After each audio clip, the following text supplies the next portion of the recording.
Hello friends, welcome to SSC Malayali YouTube channel. This post series is the video. First video we income tax inspector കുറിച്ച് പറയുണ്ടായിരുന്നു. അപ്പോൾ കാണാത്തവർ ആ video പോയി കണ്ടതിന് ശേഷം ഈ വീഡിയോ കാണുക. ഓക്കെ, അപ്പോൾ ഈ വീഡിയോയിൽ നമ്മൾ പറയുന്നത് പ്രിവൻറ്റീവ് ഓഫീസറിനെ കുറിച്ചാണ്. പ്രിവൻറ്റീവ് ഓഫീസർ അല്ലെങ്കിൽ കസ്റ്റംസ് ഓഫീസർ. ഇനി കുറച്ചും കൂടി ഡീറ്റെയിൽ പറയുകയാണെന്ന് വെച്ചാൽ നമ്മുടെ ഒരു 5-6 മാസം മുമ്പ് ഈ സ്വർണ്ണക്കള്ളക്കടത്ത് സ്വപ്ന സുരേഷ്, സന്ദീപ് നായർ അലച്ച ഡിപ്ലോമാറ്റിക് ബാഗേജ് എന്നൊക്കെ പറയുമ്പോൾ നിങ്ങൾക്ക് അറിയായിരിക്കും. അത് സ്വർണം നമ്മൾ കണ്ടുപിടിച്ച ഡിപ്പാർട്ട്മെൻറ്റാണ് പ്രിവൻറ്റീവ് വിങ് കസ്റ്റംസിൽ. അപ്പോൾ അതിലൊരു പോസ്റ്റാണ് പ്രിവൻറ്റീവ് ഓഫീസർ. അപ്പോൾ അതിനെക്കുറിച്ച് ഡീറ്റെയിൽസാണ് നമ്മൾ ഈ വീഡിയോയിൽ ഷെയർ ചെയ്യുന്നത്. അപ്പോൾ തീർച്ചയായിട്ടും ഈ വീഡിയോ നിങ്ങൾ സ്കിപ്പ് ചെയ്യാതെ ഫുള്ളായി കാണാൻ. ഒരുപാട് ഇൻട്രസ്റ്റിംഗ് ആയ കുറച്ച് കാര്യങ്ങളൊക്കെ പറയുന്നുണ്ട്. ഓക്കെ, അപ്പോൾ നമുക്ക് വീഡിയോ സ്റ്റാർട്ട് ചെയ്യാം. അപ്പോൾ സ്റ്റാർട്ട് ചെയ്യുന്നതിന് മുമ്പ് SSC മലയാളി സബ്സ്ക്രൈബ് ചെയ്യാത്തവർ തീർച്ചയായിട്ടും സബ്സ്ക്രൈബ് ചെയ്യുക. ഓക്കെ, കണ്ടൻറ്റ് ഇതിൽ നമ്മൾ പ്രൊഫൈലിനെ കുറിച്ച് പറയുന്നുണ്ട്, ജോബ് പ്രൊഫൈൽ പറയുന്നുണ്ട്, ട്രെയിനിങ് കാര്യങ്ങളൊക്കെ പറയുന്നുണ്ട്, പിന്നെ കുറച്ച് exam procedures, selection, physical standard, cut off, vacancies, പിന്നെ job nature, salary, allowance, posting, അത് എവിടേക്ക് പോസ്റ്റിംഗ് ആവുക, പിന്നെ working hours, leaves, transfer policy, promotion. അപ്പോൾ നമ്മുടെ ഈ കണ്ടൻറ് ഉണ്ടാക്കാൻ ഹെൽപ്പ് ചെയ്ത SSC മലയാളീനെ ഹെൽപ്പ് ചെയ്ത 2 പേരുണ്ട്. അമിത് സെയിൻ സാറും കിരൺ സാറും. അമിത് സാറ് പ്രിവൻറ്റീവ് ഓഫീസറാണ്, 2015 CGL സെലക്റ്റഡ് ആയ വ്യക്തിയാണ്. കിരൺ സാറ് 2018 CGL പ്രിവൻറ്റീവ് ഓഫീസറായ വ്യക്തിയാണ്. അപ്പോൾ 2 പേരും SSC മലയാളി ടീമിൻ്റെ സൈഡിൽ നിന്ന് വലിയൊരു താങ്ക്സ്. അപ്പോൾ ഇനി പ്രിവൻറ്റീവ് ഓഫീസറിൻ്റെ ജോബ് പ്രൊഫൈലാണ്. ജോബ് പ്രൊഫൈൽ പറയുമ്പോൾ ഗ്രേഡ് പേ 4600 ഗ്രേഡ് പേ ആണ്. ഗ്രൂപ്പ് B പോസ്റ്റാണ്. Group A, B, C, D അങ്ങനെയാണ് സെൻട്രൽ ഗവൺമെൻറ് ജോബ്സ് ഉള്ളത്. അപ്പോൾ ഇതിൽ ഗ്രൂപ്പ് P പോസ്റ്റാണ് പ്രിവൻറ്റീവ് ഓഫീസർ. നോൺ ഗസ്റ്റഡ് ആണ്. തൊട്ടടുത്ത പ്രൊമോഷൻ ഗസ്റ്റഡ് ആണ്. യൂണിഫോം പോസ്റ്റാണ്. ഇതാണ് മെയിൻ. ഇപ്പോൾ യൂണിഫോമിന് ക്രേസിൽ കുറച്ച് ആൾക്കാരുണ്ടാവും. നമ്മുടെ കേരള PSCയിൽ സബ് ഇൻസ്പെക്ടർ അല്ലെങ്കിൽ എക്സൈസ് ഇൻസ്പെക്ടർ ഇങ്ങനെയൊക്കെ നോക്കുന്നവർക്ക് യൂണിഫോമിന് ക്രേസ് ഉണ്ടാവും. അപ്പോൾ അവർക്ക് പറ്റിയൊരു പോസ്റ്റാണ് ഈ പ്രിവൻറ്റീവ് ഓഫീസർ. യൂണിഫോം പറയുകയാണെന്ന് വെച്ചാൽ വൈറ്റ് യൂണിഫോം ആയിരിക്കും. നാഷണൽ എംബ്ലം ഉണ്ടാവും ബെൽറ്റിൽ, ചെസ്റ്റിൽ, ഷോൾഡേഴ്സിൽ വിത്ത് യെല്ലോ സ്ട്രിപ്സ്. ഇപ്പോൾ യൂണിഫോമിൻ്റെ ചെറിയൊരു ഫോട്ടോ ഒക്കെ നമ്മളിവിടെ കൊടുത്തിട്ടുണ്ട്. ഓക്കെ, അപ്പോൾ എന്താ പറയുക, യൂണിഫോമിനെ കുറിച്ച് ഇത്രയേ പറയാനുള്ളൂ. യൂണിഫോം നമ്മൾ ഇതിൽ ഇൻക്ലൂഡ് ചെയ്തിട്ടില്ല, കാരണം കോൺഫിഡൻഷ്യൽ ആയതുകൊണ്ട് ഇതിൽ ഇൻക്ലൂഡ് ചെയ്യാൻ പറ്റിയില്ല. നിങ്ങൾക്ക് യൂണിഫോം കാണണമെന്ന് വെച്ചാൽ ജസ്റ്റ് ഒന്ന് ഗൂഗിൾ ചെയ്യുക. അപ്പോൾ പ്രിവൻറ്റീവ് ഓഫീസറിൻ്റെ യൂണിഫോം കാണാൻ പറ്റും. പിന്നെ ഫീൽഡ് ആൻഡ് ഡെസ്ക് ജോബാണ്. ഫീൽഡ് ആൻഡ് ഡെസ്ക് എന്ന് പറയുമെങ്കിലും മെയിൻലി ഫീൽഡ് ജോബാണ്. ഡെസ്ക് ജോബ് വളരെ കുറച്ചേ ഉണ്ടാവുള്ളൂ. പിന്നെ ലെവൽ 7 ആണ്. 44,900 രൂപയാണ് ബേസിക് ഇതിൻ്റെ ബേസിക്. പിന്നെ മിനിസ്റ്റർ ഓഫ് ഫൈനാൻസിൽ വരുന്നതാണ്. മിനിസ്റ്റർ ഓഫ് ഫൈനാൻസിലെ റവന്യൂ ഡിപ്പാർട്ട്മെൻറ്റ്. ഇപ്പോൾ റവന്യൂവിൽ നമ്മൾ കഴിഞ്ഞ പ്രാവശ്യം ഡിസ്കസ് ചെയ്ത് central board of direct tax ആണ്. അത് ഇൻകം ടാക്സ് ഇൻസ്പെക്ടറിൻ്റെ. ഇത് central board of indirect tax and customs. ഇതിൻ്റെ അണ്ടറിൽ വരുന്നതാണ് പ്രിവൻറ്റീവ് ഓഫീസർ. ഓക്കെ, ഇതിൻ്റെ മെയിൻ ജോലി പറഞ്ഞു വെച്ചാൽ സ്മഗ്ലിംഗ് പ്രിവെൻറ്റ് ചെയ്യുക. അതാണ് പ്രിവൻറ്റീവ് ഓഫീസർ എന്ന് പറയുന്നതിൻ്റെ കാരണം. അപ്പോൾ ഇതാണ് ബേസിക്കുള്ള ഓവർവ്യൂ. ഇതിന് ഡീറ്റെയിൽ ആയിട്ട് നമ്മൾ വരുന്ന സ്ലൈഡ്സിൽ പറയും. ഓക്കെ, അപ്പോൾ അത് ഫുള്ളും സ്കിപ്പ് ചെയ്യാതെ കാണാം. ഇനി ട്രെയിനിങ്. അപ്പോൾ ഇത് സെലക്ട് ആയ ഒരു ട്രെയിനിങ് എങ്ങനെ നോക്കാം. National academy of customs indirect tax and narcotics. ഇപ്പോൾ ഇവരാണ് ട്രെയിനിങ് കണ്ടക്ട് ചെയ്യുന്നത്. 4 സോണൽ ട്രെയിനിങ് ഇൻസ്റ്റിറ്റ്യൂട്ട് ഉണ്ട്. ചെന്നൈയിലാണ് സൗത്ത് റീജിയനിലുള്ളത്. പിന്നെ അതുകൂടാതെ 14 റീജിയണൽ ട്രെയിനിങ് ഇൻസ്റ്റിറ്റ്യൂട്ട് ഉണ്ട്. അപ്പോൾ അതിൽ നമ്മുടെ കൊച്ചിയിലാണ് ഒരു കേരളത്തിലൊരു റീജിയണൽ ട്രെയിനിങ് ഇൻസ്റ്റിറ്റ്യൂട്ട് ഉള്ളത്. അപ്പോൾ സെലക്റ്റായ പ്രിവൻറ്റീവ് ഓഫീസർ, അത് കൊച്ചി സോണിൽ സെലക്റ്റായ പ്രിവൻറ്റീവ് ഓഫീസർ ട്രെയിനിങ് എവിടെയായിരിക്കും. പിന്നെ ട്രെയിനിങ് 4-5 മാസത്തിനുള്ളിൽ സ്റ്റാർട്ട് ചെയ്യും. ജോയിൻ ചെയ്തതിൻ്റെ ചിലപ്പോൾ സ്റ്റാർട്ടിങ്ങിൽ തന്നെ സ്റ്റാർട്ട് ചെയ്യും, അല്ലെങ്കിൽ 2 മാസം അല്ലെങ്കിൽ 4 മാസം കഴിഞ്ഞ് സ്റ്റാർട്ട് ചെയ്യും. 7-8 ആഴ്ച ട്രെയിനിങ് ആയിരിക്കും ഉണ്ടാവുക. അപ്പോൾ ട്രെയിനിങ്ങിൽ ബേസിക്കായിട്ട് കസ്റ്റം ലോ പറയും. പിന്നെ എന്താ പറയുക, അവരുടെ ടാക്സേഷൻ, ഫോറിൻ ടാക്സേഷൻ, അങ്ങനെ അതിനെക്കുറിച്ചുള്ള തിയറിറ്റിക്കൽ പാർട്ടുണ്ടാവും. പിന്നെ അതുകൂടെയല്ല ഇൻട്രസ്റ്റിംഗ് പറഞ്ഞാൽ വെച്ചാൽ എന്താണ്, നമ്മുടെ ഇതിന് ട്രെയിനിങ് കൊടുക്കുന്ന സാറുമാർ ജോബ് എക്സ്പീരിയൻസ്, അവരുടെ സ്മഗ്ലിംഗ് പിടിക്കുന്ന അതിനെക്കുറിച്ചുള്ള കാര്യങ്ങൾ. അപ്പോൾ നമുക്ക് എന്താ പറയുക, നമ്മളൊരു ക്ലാസ്സിലിരിക്കുമ്പോൾ നമുക്ക് കഥ കേൾക്കാൻ ഭയങ്കര താല്പര്യമായിരിക്കും. അപ്പോൾ ഇതേപോലെ ഒരുപാട് ജോബ് എക്സ്പീരിയൻസ് ഒക്കെ പറഞ്ഞ ഇൻട്രസ്റ്റിംഗ് ട്രെയിനിങ് സെഷൻ തന്നെ ആയിരിക്കും. പിന്നെ കുറച്ച് ആക്ടിവിറ്റീസ് ഉണ്ടാവും, മറ്റേ പ്രാക്ടിക്കൽ ആക്ടിവിറ്റീസ് ഉണ്ടാവും. അപ്പോൾ ഇതൊക്കെയാണ് ട്രെയിനിങ് ഉള്ളത്. പിന്നെ അതിൻ്റെ ഇൻട്രസ്റ്റിംഗ് സംഭവം എന്ന് വെച്ചാൽ ഇതിൽ പോലീസ് ട്രെയിനിങ് ഉണ്ട്, വെപ്പൺ ട്രെയിനിങ് വരും. അപ്പോൾ അതിൽ 2 ആഴ്ചത്തെ വെപ്പൺ ട്രെയിനിങ് ഉണ്ടാവുക. കൂടുതലും കണ്ടക്ട് ചെയ്യുന്നത് നമ്മുടെ തൃശ്ശൂർ പോലീസ് അക്കാഡമി ഉണ്ട്. അപ്പോൾ അവിടെയായിരിക്കും 2 ആഴ്ച വെപ്പൺ ട്രെയിനിങ് ഉണ്ടാവുക. ആ 2 ആഴ്ചയിൽ നമ്മൾ ശരിക്കും ഒരു പോലീസ് ഓഫീസർ ആയൊരു രീതിയിലായിരിക്കും ട്രെയിനിങ് ഉണ്ടാവുക. അതായത് രാവിലെ നേരത്തെ എണീച്ച് നമ്മുടെ PT ഉണ്ടാവും, പിന്നെ അതിന് ശേഷം ലെക്ചർ ഉണ്ടാവും, IPC കാര്യങ്ങളൊക്കെ പറയും ആ സമയത്ത്. പിന്നെ ഉച്ചയ്ക്ക് ശേഷം വെപ്പൺ ട്രെയിനിങ് ഉണ്ട്. അപ്പോൾ നമുക്കൊരു ഗണ്ണ് ഫയർ ചെയ്യാൻ പറ്റിയൊരു ചാൻസാണ് ഈ ഒരു ട്രെയിനിങ്ങിൽ ഉണ്ടാവുക 2 ആഴ്ചയിലെ പോലീസ് ട്രെയിനിങ്ങിൽ. പിന്നെ അതൊക്കെ കഴിഞ്ഞ് നിങ്ങൾക്ക് ഒരു എക്സാം ഉണ്ടാവും. അപ്പോൾ ഇതിൽ കൺഫർമേഷൻ എക്സാം നമ്മൾ പ്രിവൻറ്റീവ് ഓഫീസറിൻ്റെ പ്രൊഫഷന് വിടുക 2 വർഷത്തിനുള്ളിലാണ് കൺഫർമേഷൻ എക്സാം ഉണ്ടാവുക. ജസ്റ്റ് ഒന്ന് ക്വാളിഫൈ ചെയ്യാൽ മതി, കൺഫർമേഷൻ ഷുവറാവും. ഇനി നമുക്ക് ഈ പോസ്റ്റിലോട്ട് എത്താനുള്ള സെലക്ഷൻ പ്രോസസ്സ് നോക്കാം. എക്സാം SSC CGL ആണ്. എലിജിബിലിറ്റി ക്രൈറ്റീരിയ ഡിഗ്രിയാണ്. ഏജ് ലിമിറ്റ് ജനറലിന് 30 okay. Exam pattern tier 1, tier 2, tier 3. ഇതിനെക്കുറിച്ച് ഞാൻ അധികം പറയുന്നില്ല, കാരണം ഞാൻ കഴിഞ്ഞ വീഡിയോയിൽ, അതായത് ഇൻകം ടാക്സ് ഇൻസ്പെക്ടറിൻ്റെ ജോബ് പ്രൊഫൈലിൻ്റെ വീഡിയോയിൽ ഡീറ്റെയിൽ ആയി പറഞ്ഞിട്ടുണ്ട്. അപ്പോൾ അതുകൊണ്ട് ഇത് പറഞ്ഞ് അധികം ടൈം വേസ്റ്റ് ചെയ്യുന്നില്ല. അത് കാണാത്തവരായി വീഡിയോ കാണുക. അപ്പോൾ ഇതിൽ ഡീറ്റെയിൽ ആയി പറയേണ്ട ഈ കാര്യങ്ങൾ. പിന്നെ ഞാൻ ഇതിൽ പറയാൻ പോകുന്നത്, അതിൽ പറയാത്ത ഇതിൽ ഈ പോസ്റ്റിനുള്ളിൽ വേണ്ട കുറച്ച് കാര്യങ്ങളുണ്ട്, അത് ഞാൻ പറയാം. ഇപ്പോൾ ടയർ 4 എന്ന് പറഞ്ഞത് 2016 മുതൽ 2016 വരെ കമ്പൽസറി അല്ല. 2017 CGL മുതൽ ഈ പോസ്റ്റിന് കമ്പൽസറി ആക്കിയിട്ടുണ്ട്, മാൻഡേറ്ററി ആക്കിയിട്ടുണ്ട്. ടയർ 4 വരുന്നത് കമ്പ്യൂട്ടർ പ്രൊഫഷൻസി ടെസ്റ്റാണ്. അപ്പോൾ അതിൽ 3 കാര്യങ്ങളുണ്ട്. ഒന്ന് ടൈപ്പിംഗ്, അത് വേർഡിൽ നമുക്ക് ടൈപ്പ് ചെയ്യാനുണ്ടാവും. അത് ഒരു സ്പീഡ് എന്താ പറയുക 27 വേർഡ് പെർ മിനിറ്റ് ആണ്. അപ്പോൾ നോർമലായിട്ട് കമ്പ്യൂട്ടർ യൂസ് ചെയ്യുന്നവർക്ക് 20 വേർഡ് പെർ മിനിറ്റ് ഒക്കെ ഉണ്ടാവും. പിന്നെ ഒരു മാസത്തെ ഒരു പ്രാക്ടീസ് ഉണ്ടെന്ന് വെച്ചാൽ നമുക്ക് തീർച്ചയായും ഇത് ക്വാളിഫൈ ചെയ്യാൻ പറ്റും. 15 മിനിറ്റ് ആയിരിക്കും. അപ്പോൾ ഒരു പാസേജ് ഉണ്ട്, വന്നിട്ട് നമുക്ക് ടൈപ്പ് ചെയ്യാം. പിന്നെ പറയാനുള്ള സ്പ്രെഡ്ഷീറ്റാണ്. സ്പ്രെഡ്ഷീറ്റ് നമ്മൾക്കൊരു എക്സലിൽ നമുക്കൊരു ഫോർമുല ബേസ്ഡ് സാധനം ഉണ്ട്. അപ്പോൾ അത് നമുക്ക് ക്രിയേറ്റ് ചെയ്യാം. അതിന് 15 മിനിറ്റാണ്. പിന്നെ ജനറേഷൻ ഓഫ് സ്ലൈഡ്സ്, അത് പവർ പോയിൻറ്റ് പ്രസൻറ്റേഷൻ ഉണ്ടാക്കുക. നമുക്കൊരു പേജിൽ തന്നിട്ടുണ്ടാവും. അപ്പോൾ അതുപോലെ നമ്മൾ ക്രിയേറ്റ് ചെയ്ത് കൊടുക്കുക. ഒരു 15 മിനിറ്റ് അതിന് ടൈം ഉണ്ടാവും. ഇത് ക്വാളിഫൈ നേച്ചറാണ്. ഇതിന് മാർക്സ് ഒന്നുമില്ല. ജസ്റ്റ് നമ്മൾ ഇതിൻ്റെ ബേസിക് ആയിട്ടുള്ള കട്ട് ഓഫും കാര്യങ്ങളും അതൊന്ന് ക്വാളിഫൈ ചെയ്യാൻ മതി. അപ്പോൾ നമ്മൾ ഒരു മാസം പ്രാക്ടീസ് ചെയ്യാൻ വെച്ചാൽ തീർച്ചയായും നമുക്കത് ക്വാളിഫൈ ചെയ്യാൻ പറ്റും. അത്ര വലിയ ബുദ്ധിമുട്ടുള്ള കാര്യമൊന്നുമില്ല. അത് മാൻഡേറ്ററി ആണ്. പിന്നെ ഇതിന് വരുന്ന കുറച്ച് ഫിസിക്കൽ സ്റ്റാൻഡേർഡ്സും ഫിസിക്കൽ ടെസ്റ്റും ഉണ്ട്. അത് നമുക്ക് ഡിസ്കസ് ചെയ്യാം. ഫിസിക്കൽ സ്റ്റാൻഡേർഡ്സ് പറയുകയാണെന്ന് വെച്ചാൽ മെയിലിന് ഹൈറ്റ് 157.5, ചെസ്റ്റ് 81 സെൻറ്റിമീറ്റർ, ഫീമെയിലിന് 152 സെൻറ്റിമീറ്റർ ഹൈറ്റ്. പിന്നെ ഇവിടെ വെയ്റ്റാണ് 48 kg. അപ്പോൾ ഇതിൻ്റെ റിലാക്സേഷൻ ഉണ്ട്. അത് മറ്റേ നോർത്ത് ഈസ്റ്റ് അവിടെയുള്ള കാസ്റ്റുകൾക്ക് റിലാക്സേഷൻ ഉള്ളത്. ഇത് ബേസിക് ആയിട്ടുള്ളൊരു ഹൈറ്റും വെയ്റ്റൊക്കെ തന്നെ ഉള്ളൂ. നമുക്ക് അധികം നമ്മുടെ സാധാ പോലീസ് എക്സാമിനൊക്കെ പോലെയുള്ള 167 സെൻറ്റിമീറ്റർ അങ്ങനെയൊന്നുമില്ല. നോർമൽ ഹൈറ്റും വെയ്റ്റൊക്കെ ഉള്ളൂ. ഇനി കുറച്ച് ഫിസിക്കൽ ടെസ്റ്റിനത് നോക്കാം. ഫിസിക്കൽ ടെസ്റ്റ് മെയിലിൻ്റെ 1600 മീറ്റർ വാക്കിംഗ് ആണ് 15 മിനിറ്റിന്.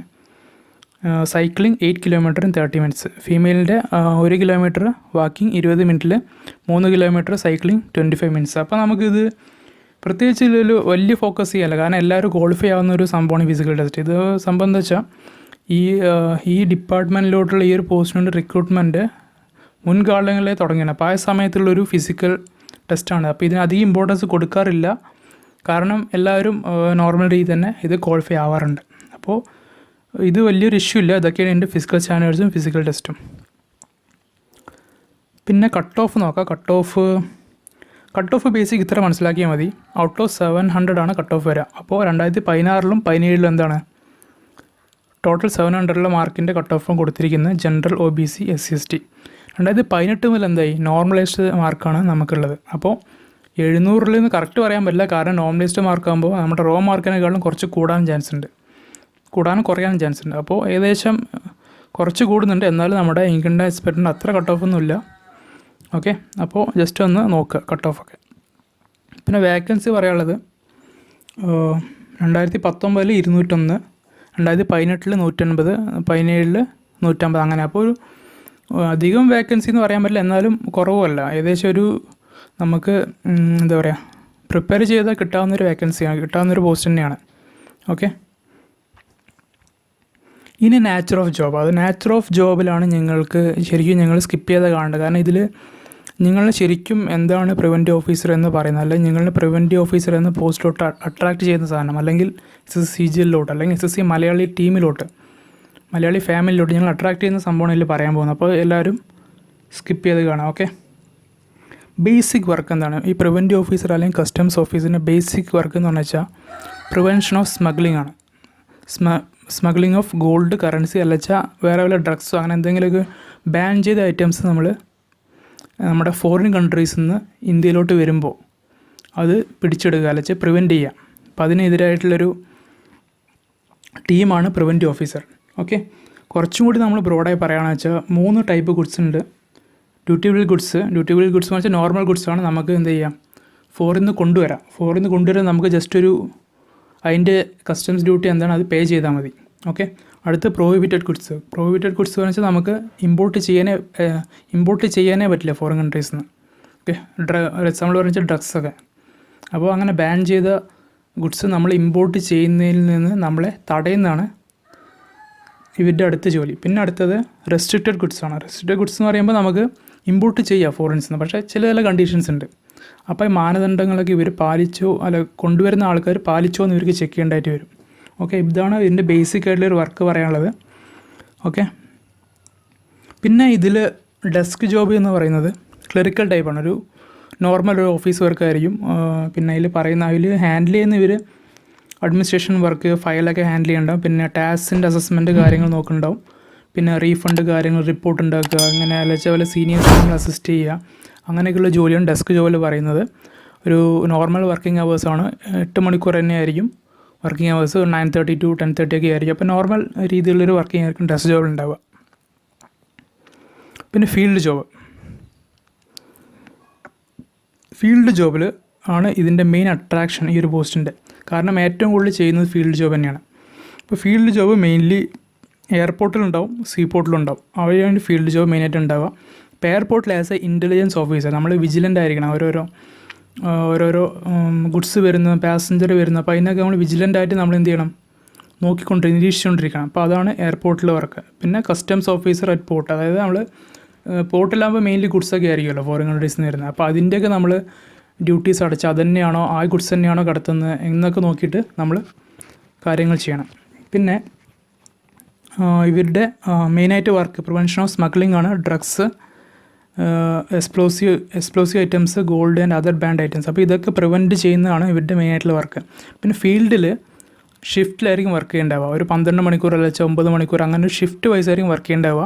പിന്നെ ഫീൽഡിലാണ് ഇവർക്ക് ഏറ്റവും കൂടുതൽ പവർ ഉണ്ടാവുക. പവർ ടു സെർച്ച്, സീസ്, അറസ്റ്റ്. അതായത് നമുക്ക് ഡൗട്ട് എന്ന് വെച്ചാൽ സെർച്ച് ചെയ്യാം. അപ്പോൾ ഇവരിങ്ങനെ ഇരിക്കുമ്പോൾ കമ്പ്യൂട്ടറിൽ സ്കാനിങ്ങിൽ ഇങ്ങനെ ഗുഡ്സ് പോകുന്നുണ്ടാവും. അപ്പോൾ അതിൽ നമുക്ക് നോക്കാം കാര്യങ്ങൾ. ഡൗട്ട് ഉണ്ടെന്ന് വെച്ചാൽ നമുക്ക് അപ്പം തന്നെ അത് തുറന്ന് നമുക്ക് പരിശോധിച്ചിട്ട് എന്തെങ്കിലും നമുക്ക് ഡൗട്ട് തോന്നിയിട്ട് വേറെ വല്ല റെസ്ട്രിക്റ്റ് അല്ല പ്രോഹിബിറ്റഡ് ഐറ്റംസ് കൊണ്ടുവരികയാണെങ്കിൽ നമുക്ക് അപ്പം തന്നെ എന്ത് ചെയ്യാം, സീസ് ചെയ്യുക, വേണ്ട ആൾക്കാരെ അറസ്റ്റ് ചെയ്യുക, ഇൻവെസ്റ്റിഗേഷൻ ചെയ്യുക, അങ്ങനെ ഒരുപാട് പവർ ഉണ്ട്. അപ്പോൾ ഒരുപാട് ഫോർമാലിറ്റീസ് അതിലുണ്ടാവും. പിന്നെ യൂണിഫോം കമ്പൾസറി ആണ് ഈ ഒരു ഫീൽഡ് ജോബിൽ. അപ്പോൾ തീർച്ചയായിട്ടും ഇതിന് നിങ്ങളുടെ വൈറ്റ് യൂണിഫോമും കാര്യങ്ങളുണ്ട്. അപ്പോൾ അത് കമ്പൾസറി ആയിട്ട് ഇട്ടിരിക്കണം. അപ്പോൾ അഡ്വഞ്ചറസ് ആൻഡ് റിസ്കി എന്ന് പറയാൻ കാരണം വെച്ചാൽ നമുക്കിപ്പോൾ സ്വർണം പല രീതിയിൽ കിടത്തും. ചിലവർ തലയിൽ മുടിയിൽ വെച്ച് കിടത്തുന്ന ആൾക്കാരുണ്ട്, ചിലപ്പോൾ കാലിൻ്റെ അടിയിൽ വെച്ച് കിടത്തുന്ന ആൾക്കാരുണ്ട്. അപ്പോൾ നമുക്ക് ചിലർ ബെൽറ്റിൽ വെച്ച് കിടത്തുന്ന ആൾക്കാരുണ്ട്. അപ്പോൾ അതൊക്കെ ഓരോരോ നമുക്ക് എക്സ്പീരിയൻസ് ഉണ്ടാകുമ്പോൾ നമുക്കതൊരു ഇൻട്രസ്റ്റിംഗ് തന്നെ ആയിരിക്കും കാര്യങ്ങൾ. റിസ്കി എന്ന് പറയാൻ കാരണം വെച്ചാൽ നമുക്ക് പേപ്പറിൽ കാണാറുണ്ട്. ഇപ്പോൾ കസ്റ്റംസ് ഓഫീസർ പോയ കാറിനെ വളഞ്ഞിട്ട് ആക്രമിക്കാൻ ശ്രമിച്ചു എന്നൊക്കെ കാണാറുണ്ട്. അപ്പോൾ അതാണ് കുറച്ച് റിസ്കി എന്ന് പറയാൻ കാരണം. എങ്കിലും ഞങ്ങൾക്കൊരു അഡ്വഞ്ചറസ് ആഗ്രഹിക്കുന്നൊരു വ്യക്തിക്ക് പറ്റിയൊരു ജോലി തന്നെ അത്. പിന്നെ option in the confiscated goods to the right people. അതായത് നമ്മൾ ചിലർ പറയാറുണ്ടല്ലോ നമ്മൾ കസ്റ്റംസിൻ്റെ വാച്ച് കിട്ടി എന്നൊക്കെ. അതെന്ന് വെച്ചാൽ ഇവർ പിടിച്ചെടുത്ത ഗുഡ്സ് ഇങ്ങനെ ഓപ്ഷൻ ചെയ്ത് കൊടുക്കും. അപ്പോൾ നമുക്ക് ടാക്സ് അടച്ച ആൾക്കാർക്ക് മേടിക്കാം. അപ്പോൾ ഇതാണ് ഫീൽഡ് ജോബിനെ കുറിച്ച് പറയാനുള്ളത്. പിന്നെ സാലറി നമ്മൾ കഴിഞ്ഞ പ്രാവശ്യം പറഞ്ഞ പോലെ ബേസിക് 44,900 രൂപയാണ്. പിന്നെ അതിൻ്റെ ഒപ്പം എന്താണ് DA 17% ബേസിക്കലി വരിക. 7,631 രൂപ വരും. പക്ഷേ നമ്മൾക്ക് ജൂലൈ 1 മുതൽ എക്സ്പെക്റ്റ് ചെയ്യുന്നുണ്ട് 28% ആവും. 17% 28% ആവും. അപ്പോൾ ഏകദേശം ഒരു 12,000 രൂപേൻ്റെ അടുത്ത് വരും DA. ഒരു 5,000 രൂപേൻ്റെ ഒരു ഇൻക്രീസ് ഉണ്ട്. പിന്നെ ഇത് പറഞ്ഞ പോലെ XYZൽ HRA അലവൻസ് ഉണ്ട് 24%, 16%, 8%. അവിടെ കൊച്ചിയിൽ പറയുകയാണെന്ന് വെച്ചാൽ 16% ഇപ്പോൾ ഉള്ളത്. ഓക്കെ, 24% വരുന്നത് ചെന്നൈ, മുംബൈ എന്നീ സോണിലെ പോസ്റ്റിങ്ങിലായിരിക്കും. പിന്നെ ഇവർക്ക് എലിജിബിൾ ആയിട്ടുള്ളൊരു ക്വാർട്ടർ 2 BHKൻ്റെ ക്വാർട്ടർ ആയിരിക്കും ഇവരുടെ പോസ്റ്റിന് എലിജിബിൾ ആയിട്ടുണ്ടാവുക.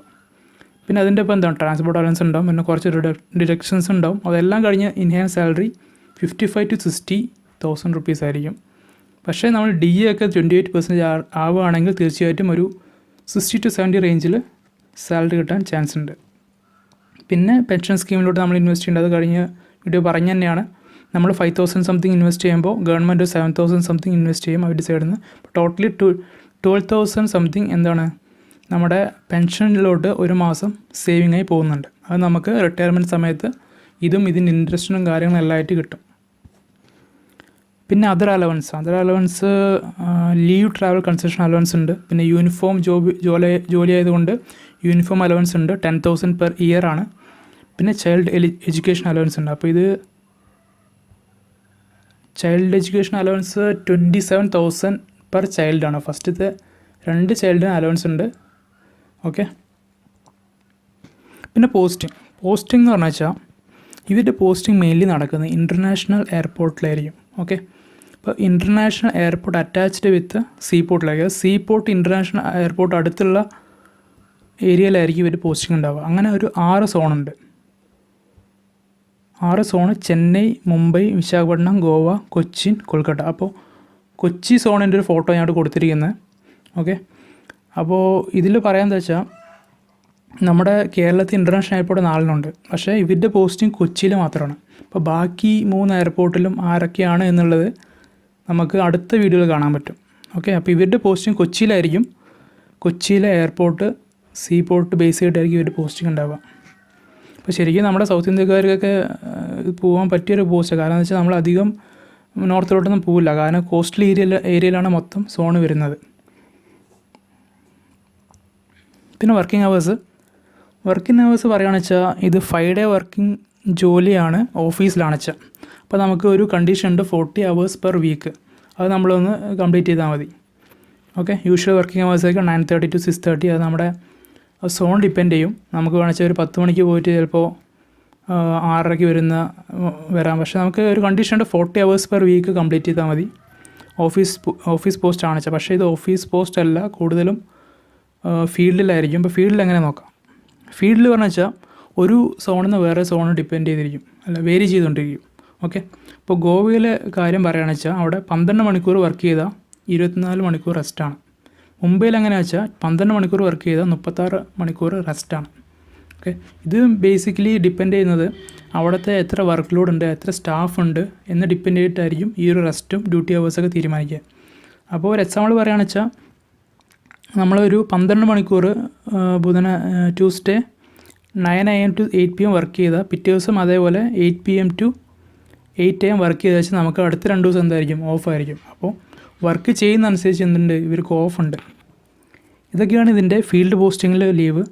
പിന്നെ വർക്കിംഗ് അവേഴ്സ്. പിന്നെ ലീവ്സ് പറയുകയാണെന്ന് വെച്ചാൽ ബേസിക്കായിട്ട് ഇപ്പോൾ സെൻട്രൽ ഗവൺമെൻറ് കൊടുക്കുന്ന EL ഉണ്ട് 30 ദിവസം, ക്യാഷ്വൽ ലീവ് ഉണ്ട് 8 ദിവസം, ഹാഫ് ഡേ ലീവ് ഉണ്ട് 20 ഹാഫ് ഡേ ലീവ് ഉണ്ട്. അപ്പോൾ ഇത് ബേസിക് ലീവാണ്. ഇതിൻ്റെ ഒപ്പം നമ്മൾ ഓഫീസ് പോസ്റ്റിംഗ് ആണെന്ന് വെച്ചാൽ നമുക്ക് എന്ത് കിട്ടും, ഗസ്റ്റഡ് ഹോളിഡേയ്സ് കിട്ടും, അല്ല സാറ്റർഡേ സൺഡേ ഓഫ് കിട്ടും. അപ്പോൾ ഇതൊക്കെയാണ് വർക്കിംഗ് അവേഴ്സും ലീവിനെയും കുറിച്ച് പറയാനുള്ളത്. ട്രാൻസ്ഫർ പോളിസി നോക്കാം. ഇനി ട്രാൻസ്ഫർ വിതിൻ സോൺ, അതായത് നമ്മൾക്കിപ്പോൾ 6 സോൺ പറഞ്ഞല്ലോ. അപ്പോൾ അതിൻ്റെ ഉള്ളിൽ, അതായത് കൊച്ചി സോൺ വെച്ചാൽ കൊച്ചി സോണിൻ്റെ ഉള്ളിൽ എങ്ങനെ ട്രാൻസ്ഫർ നോക്കാം. ട്രാൻസ്ഫർ ഓൾമോസ്റ്റ് 1 to 2 ഇയറിലുണ്ടാവും, ഡിപ്പെൻഡ് ചെയ്യും. അപ്പോൾ കൊച്ചിത്തെ ഒരു കാര്യം പറയുകയാണെന്ന് വെച്ചാൽ നമുക്ക് 1 ഇയർ എന്തായിരിക്കും, 1 ഇയർ ഡെസ്ക് ജോബ് ആയിരിക്കും. പിന്നെ അത് കഴിഞ്ഞ് 3 ഇയർ സീപോർട്ടിലായിരിക്കും. പിന്നെ 5 ഇയർ എയർപോർട്ടിലായിരിക്കും.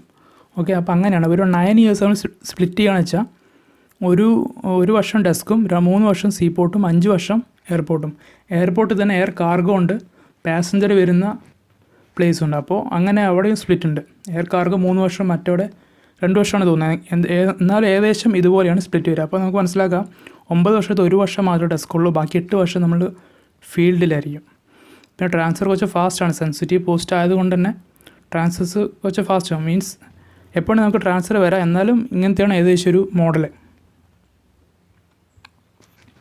പിന്നെ ഇൻട്ര സോൺ ട്രാൻസ്ഫർ, അതായത് നമ്മളിപ്പോൾ ചെന്നൈ സോണിൽ നിന്ന് കൊച്ചിയിലോട്ട് വരാം, അല്ലെങ്കിൽ കൊച്ചിയിൽ നിന്ന് ചെന്നൈയിലോട്ട് വരാം. അതങ്ങനെ നോക്കാം.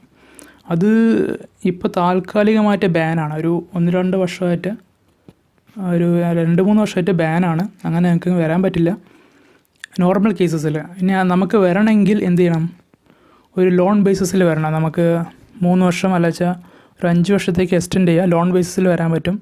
അത് ഏത് ഡിപ്പാർട്ട്മെൻറ്റിലാണെന്ന് വെച്ചാൽ ഡിപ്പാർട്ട്മെൻറ്റ് ഓഫ് റവന്യൂ ഇൻ്റലിജൻസ്, അത് റവന്യൂ ഡിപ്പാർട്ട്മെൻറ്റ് വരുന്നത് തന്നെയാണ്. അല്ലച്ച ED, എൻഫോഴ്സ്മെൻറ്റ് ഡയറക്ടറേറ്റ്, അല്ലച്ച നാർക്കോട്ടിക്സ്. അപ്പോൾ ഇതിലോട്ടൊക്കെ നമുക്ക് എന്ത് ചെയ്യാം, ഒരു ലോൺ ബേസിസിൽ വരാം. പക്ഷേ അതിന് കണ്ടീഷൻസ് ഉണ്ട്. അവർ പറയുന്ന ഒരു എക്സ്പീരിയൻസ് നമുക്ക് നമ്മൾ ചെയ്യുന്ന ജോലിയിൽ വേണം. പ്ലസ് നമ്മുടെ ഒരു പ്രോഗ്രസ് സർട്ടിഫിക്കറ്റ്, അത് നല്ലൊരു ക്ലീൻ സർട്ടിഫിക്കറ്റ് ആയിരിക്കും. നമുക്ക് കുറച്ച് കേസും കാര്യങ്ങളൊന്നും പാടില്ല, ക്ലീൻ സർട്ടിഫിക്കറ്റ് ആയിരിക്കും. അപ്പോൾ ആ ഒരു കണ്ടീഷനൊക്കെ എലിജിബിൾ ആയിട്ടുണ്ടെങ്കിൽ ഇതുപോലെ നോട്ടിഫിക്കേഷൻ വന്നാൽ നമുക്ക് എന്ത് ചെയ്യാൻ പറ്റും, അപ്ലൈ ചെയ്യാൻ പറ്റും. പിന്നെ അതല്ലാതെ പറയുകയാണെന്ന് വെച്ചാൽ നമ്മൾ എന്ത് ചെയ്യണം, 2 പ്രൊമോഷൻ, അതായത് അസിസ്റ്റൻറ്റ് കമ്മീഷൻ ആവുന്നവരെ വെയിറ്റ് ചെയ്യണം. എന്നാലേ നമുക്ക് ഓൾ ഇന്ത്യ ട്രാൻസ്ഫർ കിട്ടുള്ളൂ. സോണെന്ന് വേറെ സോണിട്ട് വരാൻ പറ്റും. അപ്പോൾ നമുക്ക് എന്ത് ചെയ്യാൻ പറ്റും, ഇപ്പോൾ നമ്മൾ വർക്ക് ചെയ്യുന്ന കസ്റ്റംസിലാണല്ലോ, അപ്പോൾ നമുക്ക് GST അല്ല HCS ആയിട്ട് നമുക്ക് സ്വിച്ച് ചെയ്യാൻ പറ്റും. ഇനി പ്രൊമോഷൻ നോക്കാം. ഇതിൻ്റെ ഫസ്റ്റ് വേ ഓഫ് പ്രൊമോഷൻ എങ്ങനെയാണ്, നമ്മൾ 5 മുതൽ 8 വർഷമായിരുന്നു ഈ മുമ്പ് വരെ എന്താ പറയുക, അടുത്ത പ്രൊമോഷൻ, അതായത് സൂപ്രണ്ടൻറ്റ് ആവാൻ വേണ്ടിയിട്ട് നമുക്ക് എടുക്കുന്ന ടൈം, അതായത് അത് ഗസ്റ്റഡ് പോസ്റ്റാണ്. പക്ഷേ ഇപ്പോൾ ഒരു ചെറിയ മാറ്റം വന്നിട്ടുണ്ട്. നമുക്ക് എന്ത് മതി, നമുക്ക് വെറും 2 വർഷം മതി ഒരു ബേസിക് ക്വാളിഫിക്കേഷൻ.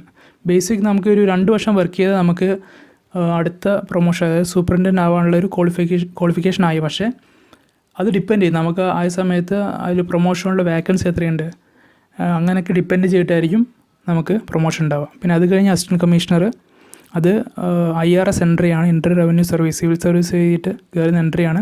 അതിന് 10-15 വർഷം എടുക്കും. പിന്നെ അത് കഴിഞ്ഞാൽ നമ്മൾ IRS കേഡറിലായി. പിന്നെ 5-6 വർഷം കൂടുമ്പോൾ നമുക്ക് പ്രൊമോഷൻ ആയിക്കൊണ്ടേയിരിക്കും. ആ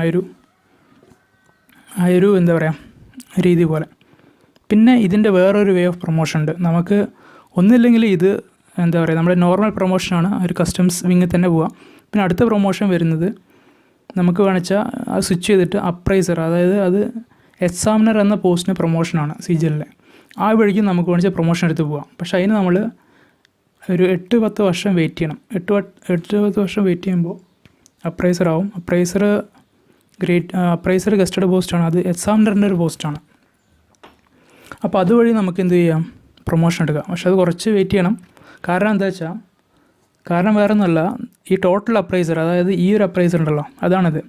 അപ്പോൾ ഇതിലോട്ട് വരുന്ന എങ്ങനെയാണെന്ന് വെച്ചാൽ 80% from examiner, 20% from preventive officer. അതായത് എക്സാമിനറായ ആൾക്കാരുടെ 80% ആൾക്കാർക്കുള്ള ഒരു കോട്ടയുണ്ട്. അപ്പോൾ പ്രിവൻറ്റീവ് ഓഫീസറിന് വെറും 20% കോട്ടയുള്ളൂ. അതുകൊണ്ടാണ് നമുക്കൊരു 8-10 വർഷം വെയിറ്റ് ചെയ്യേണ്ടി വരിക. ഓക്കെ, അപ്പോൾ നമുക്ക് 2 രീതി പ്രൊമോഷൻ എടുക്കുക, നിങ്ങൾക്ക് താല്പര്യമുള്ള പോലെ. ഓക്കെ, പിന്നെ പ്രോസ് ആൻഡ് കോൺസ് നോക്കാം. പ്രോസ് പറയുകയാണെന്ന് വെച്ചാൽ നമുക്ക് ഹാൻഡ്സം സാലറിയാണ്. തീർച്ചയായിട്ടും ഒരു 60,000-70,000 രൂപയൊക്കെ കൈ കിട്ടുമ്പോൾ നല്ല സാലറി തന്നെയാണ്. സോഷ്യൽ റെസ്പെക്റ്റ് ഉണ്ട്. നിങ്ങളിപ്പോൾ കസ്റ്റംസ് ഓഫീസറാണ്, അപ്പോൾ നിങ്ങളുടെ കല്യാണത്തിനോ അല്ല ഫ്രണ്ട്സിൻ്റെ വല്ല പാർട്ടിക്കൊക്കെ പോയിട്ട് നിങ്ങളെ ഇൻട്രൊഡ്യൂസ് ചെയ്യണം, ഈ കസ്റ്റംസ് ഓഫീസറാണെന്ന് പറയുമ്പോൾ നിങ്ങൾക്ക് കിട്ടുന്ന റെസ്പെക്റ്റ് നല്ല റെസ്പെക്റ്റ് ആയിരിക്കും. പിന്നെ പവർഫുൾ ജോലി തന്നെയാണ്. തീർച്ചയായിട്ടും അറസ്റ്റ് ചെയ്യാനും സെർച്ച് ചെയ്യാനും അതിൻ്റെ ഇൻവെസ്റ്റിഗേഷൻ ചെയ്യാനുള്ള ഒരു പോസ്റ്റ് പവർഫുൾ തന്നെയാണ്. അത് നമുക്ക് ഈ സ്വർണ്ണക്കടത്തിൻ്റെ ആ ഒരു ന്യൂസൊക്കെ ഉള്ളപ്പോൾ നിങ്ങൾക്ക് മനസ്സിലാവാം. പിന്നെ ജോബ് സെക്യൂരിറ്റി ഉണ്ട്. ഓഫീസസ് മോസ്റ്റ് ഇൻ സിറ്റീസ്, അതായത് കൊച്ചി അല്ല ചെന്നൈ, മുംബൈ, അങ്ങനെ സിറ്റീസിൽ ഓഫീസ് ഉണ്ടാവുക, എല്ലാ ഡിസ്ട്രിക്റ്റിലും ഉണ്ടാവില്ല. യൂണിഫോം പോസ്റ്റാണ്, അപ്പോൾ യൂണിഫോമിന് ക്രേസ് ഉള്ളവർക്ക് പറ്റിയൊരു പോസ്റ്റാണ്. Zones are mostly in South India. അപ്പോൾ നമുക്ക് കേരളത്തിലുള്ളവർക്ക് ബെസ്റ്റ് ഒരു പോസ്റ്റാണ്. കാരണം നമുക്ക് മുമ്പ് പറഞ്ഞ പോലെ കോസ്റ്റൽ ഏരിയയിൽ തന്നെ നിൽക്കാം, അങ്ങോട്ട് പോകേണ്ട കാര്യമില്ല, നോർത്തിലോട്ട് പോകേണ്ട കാര്യമില്ല. ഇൻഫ്രാസ്ട്രക്ചർ നല്ലതാണ്. കാരണം എന്താ വെച്ചാൽ സോണിൽ കുറച്ച് ഓഫീസുള്ളൂ സോണിൽ. അപ്പോൾ സോണിൽ മിക്കവാറും നല്ല ഫെസിലിറ്റീസും കാര്യങ്ങളും തന്നെ ആയിരിക്കും. പിന്നെ meet high profile person airport. നമുക്ക് ചിലർക്ക് ആഗ്രഹം ഉണ്ടാകും മോഹൻലാലിൻ്റെ ഒപ്പം അല്ലച്ച മമ്മൂട്ടി സാറിൻ്റെ ഒപ്പം ഒക്കെ ഫോട്ടോ എടുക്കുന്നത്. അപ്പോൾ അതെങ്കിൽ പറ്റിയൊരു ഓപ്ഷൻ തന്നെയാണിത്, അല്ലേ? സാധാരണ ആൾക്കാർ പോയിട്ട് സെൽഫി എടുക്കാൻ വെച്ച് സമ്മതിച്ചൊന്നുമില്ല. പക്ഷേ ഇതിലൂടെ നമുക്ക് എന്ത് ചെയ്യാൻ പറ്റും, സെൽഫി കാര്യങ്ങളൊക്കെ എടുത്ത് നമുക്ക് വാട്സപ്പിലോ ഫേസ്ബുക്കിലൊക്കെ ഇടാൻ പറ്റും. ഓക്കെ, അപ്പോൾ അതൊരു പ്ലസ് പോയിൻ്റ് തന്നെയാണ്. പിന്നെ നമുക്ക് കുറച്ച് നെഗറ്റീവ് ഇഫക്റ്റ് നോക്കുകയാണെന്ന് വെച്ചാൽ ഷിഫ്റ്റിൽ വർക്ക് ചെയ്യണം. ചിലവർക്കത് സ്യൂറ്റബിൾ ആയെന്ന് വരില്ല. നൈറ്റ് ഷിഫ്റ്റൊക്കെ 12 മണിക്കൂർ വർക്ക് ചെയ്യുന്നതെന്ന് വെച്ചാൽ, അപ്പോൾ അതൊരു നമുക്ക് നോക്കേണ്ട കാര്യമാണ്. പിന്നെ ട്രാൻസ്ഫേഴ്സ് ബാനാണ്. അപ്പോൾ ചെന്നൈ പെട്ടവർക്ക് കൊച്ചിയിലോട്ട് വരാൻ കുറച്ച് സമയം എടുക്കും. ഓക്കെ, പിന്നെ സെർച്ചും ഇൻവെസ്റ്റിഗേഷനൊക്കെ വെച്ച് ഒരുപാട് ടൈം എടുക്കും. ഫോർ എക്സാമ്പിൾ നമുക്കിപ്പോൾ ഈ സ്വർണ്ണക്കടത്ത് കേസ് തന്നെ അറിയാമല്ലോ, 10 മണി വരെ 12 മണി വരെയൊക്കെ ചോദ്യം ചെയ്തുകൊണ്ട് ന്യൂസിലുണ്ടാവും. അപ്പോൾ ഇൻവെസ്റ്റിഗേഷൻ കാര്യങ്ങളിലൊക്കെ ഇൻവോൾവ് ആയി കഴിഞ്ഞാൽ വെച്ചാൽ നമുക്ക് ഓഫീസ് അവറിന് കൂടുതലായിട്ട് നമുക്ക് വർക്ക് ചെയ്യേണ്ടി വരും. പിന്നെ ഫീൽഡ് പോസ്റ്റിൽ കുറച്ചൊന്ന് ഇംബാലൻസ് ആവാൻ ചാൻസ് ഉണ്ട്. നമ്മുടെ ഫാമിലി ലൈഫല്ല, നമ്മുടെ ഒരു നോർമൽ ലൈഫ്. കാരണം ഇപ്പോൾ ജിമ്മിൽ പോകുന്ന പലരൊക്കെ എന്താ വെച്ചാൽ അവർക്ക് ഷിഫ്റ്റൊക്കെ ആയിരിക്കുമ്പോൾ എല്ലാ സമയം പോകാൻ പറ്റുന്നില്ല. അപ്പോൾ അങ്ങനത്തെ ഒരു ചെറിയ ഡിസ്റ്റർബൻസ് ഉണ്ടാവും. പിന്നെ അതർ ഇമ്പോർട്ടൻസ് പോയിന്റ് പറയുകയെന്ന് വെച്ചാൽ കളർ ബ്ലൈൻഡ്നെസ് ഉള്ള ആൾക്കാർ പ്രത്യേകം ശ്രദ്ധിക്കുക, ഇത് നിങ്ങൾ അപ്ലൈ ചെയ്യാൻ പറ്റില്ല. അത് നമ്മൾ SSC CGL നോട്ടിഫിക്കേഷൻ തന്നെ പറയുന്നുണ്ട്, കളർ ബ്ലൈൻഡ്നെസ് ഉള്ളവർക്ക് അപ്ലൈ ചെയ്യാൻ പറ്റില്ല. അപ്പോൾ അവർ ഈ പോസ്റ്റിന് അപ്ലൈ ചെയ്യാതിരിക്കുക. നോൺ ഇൻ്റർവ്യൂ, അതായത് ഇൻ്റർവ്യൂ ഇല്ല, ഇൻ്റർവ്യൂവിന് പകരം ഇപ്പോൾ റിട്ടൺ ടെസ്റ്റാണ് Tier 3. Okay, spectacles അലൗഡാണ്. അപ്പോൾ അധികം മെഡിക്കലിനെ കുറിച്ച് നമ്മളിതിൽ പറഞ്ഞിട്ടില്ല. ഓക്കെ, അപ്പോൾ മെഡിക്കലിനെ കുറിച്ച് പറയുകയാണെന്ന് വെച്ചാൽ നോർമൽ മെഡിക്കൽ തന്നെയാണ്, x-ray, urine test, blood test, അങ്ങനത്തെ ഒരു മെഡിക്കൽ തന്നെ ഉള്ളൂ. പിന്നെ സ്പെക്ടാക്കിൾസ് ഉള്ളതുകൊണ്ട് കുഴപ്പമൊന്നുമില്ല, കണ്ണിന് അധികം പാറുകൊണ്ട് കുഴപ്പമൊന്നുമില്ല, അലൗഡാണ്. ഓക്കെ, അപ്പോൾ ഇത്രയൊക്കെയാണ് ഈ പോസ്റ്റിനെ കുറിച്ച് പറയാനുള്ളത്. അപ്പോൾ SSC മലയാളി സബ്സ്ക്രൈബ് ചെയ്യാത്തവർ തീർച്ചയായും സബ്സ്ക്രൈബ് ചെയ്യുക. ഇതുപോലത്തെയുള്ള മോട്ടിവേഷൻ അല്ലാച്ച job information video SSC CGL SSCൻ്റെയും ഇനിയും വരും. ഓക്കെ, അതിന് നിങ്ങളുടെ എല്ലാവരുടെയും സപ്പോർട്ട് വേണം. നിങ്ങൾ ഈ വീഡിയോ മാക്സിമം ഷെയർ ചെയ്യുക, പല ഗ്രൂപ്പിലോട്ടും, ഫാമിലി ഗ്രൂപ്പിലോട്ടും, ഫ്രണ്ട്സിൻ്റെ പ്രിപ്പറേഷൻ എല്ലാ ഗ്രൂപ്പിലും ഷെയർ ചെയ്യുക. ഓക്കെ, അപ്പോൾ ഇനി അടുത്തൊരു പോസ്റ്റിൻ്റെ വീഡിയോയിൽ കാണുന്നവരെ okay, good bye, thank you.